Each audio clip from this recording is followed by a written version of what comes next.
미국 서민들이 주택을 구입할 시 소요되는 비용보다 더 큰 단일 비용은 아마도 없을 것이며 현재 미국 서민들에게 닥쳐진 가장 심각한 문제는 저렴한 가격으로 주택을 구입할 수 있느냐의 여부일 것입니다. 한국에서는 수도권을 중심으로 주택 가격이 크게 상승해 수도권 지역에서 주택을 구입할 수 없게 된 것이 큰 문제로 대두되고 있지만 그나마 대한민국 5대 광역시의 주택 가격은 수도권에 비해 3배 이상 저렴하고 나머지 지방도시는 수도권에 비해 약 5배 이상 저렴한 것으로 나타났습니다.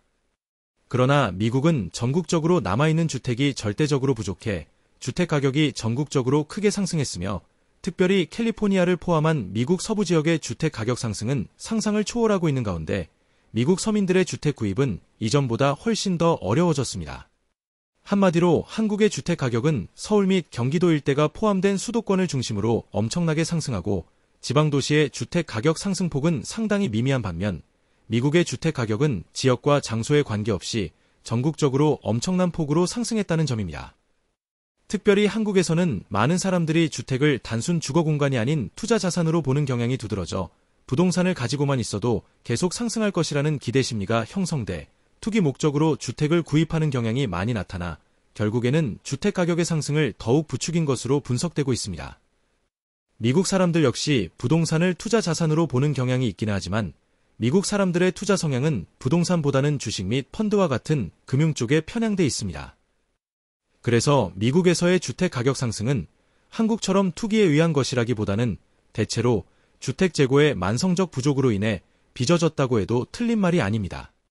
미국에서의 만성적 주택 재고 부족은 여러 가지 복잡한 요인들이 얽히고 설켜 있기 때문에 해결 방법 또한 굉장히 복잡하고 어렵습니다.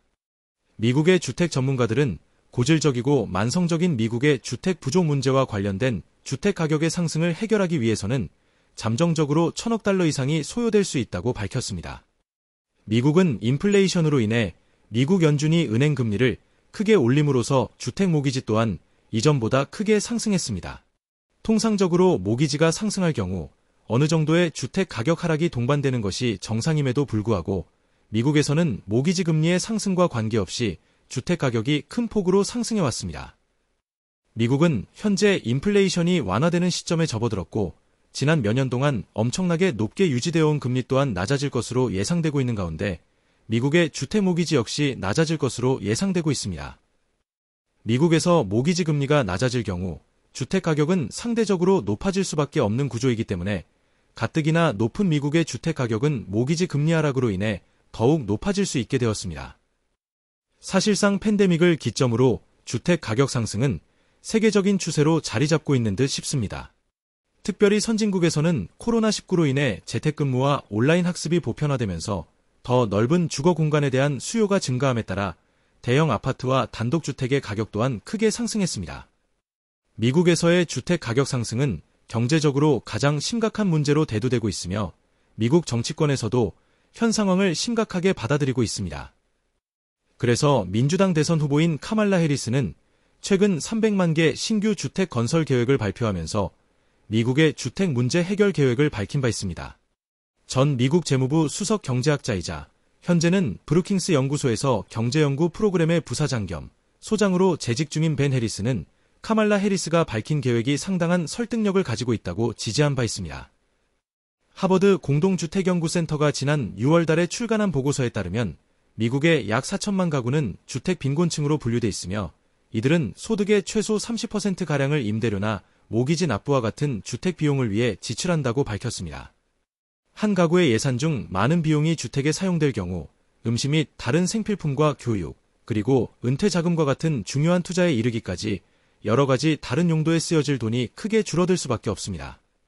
미국 서민들의 주택과 관련된 비용 지출 문제 해결을 위해서는 저렴한 주택 공급이 절대적으로 필요하지만 이러한 주택 문제를 해결할 수 있는 여러 가지 방법이 미국 정치권에서 도출된다고 하더라도 현재 분열된 미국 정치 환경하에서는 어떠한 방법도 의회 통과 여부가 불투명합니다. 그래서 카말라 해리스 부통령은 이러한 주택 문제를 해결하는 핵심 방안으로 주택 건설업자들의 은행 대출 문턱을 낮추어주고 신규 주택 건설 업체들에게는 이웃주택세액 공제라는 명목으로 세금을 면제해주는 방법 등을 제안했습니다. 해리스는 또한 주택 건설에 있어서 가치가 낮은 지역에 주거용 주택을 개발하는 업체들에게 별도의 세액 공제를 해주고 저소득 가구를 위한 임대용 부동산 건설 업체들에게는 상당한 세금 감면을 제공하는 저소득주택세액공제를 2배로 늘릴 것을 제안하기도 했습니다. 이번 영상에서는 미국 주택시장의 절대적으로 부족한 주택량으로 인해 미국에서의 주택 가격이 크게 상승해왔다는 사실을 말씀드렸습니다. 다음 영상에서는 또 다른 내용을 가지고 다시 찾아뵙겠습니다. 영상이 흥미로웠다면 구독과 좋아요 버튼 눌러주시고 알람 설정까지 확인해 주시면 감사하겠습니다.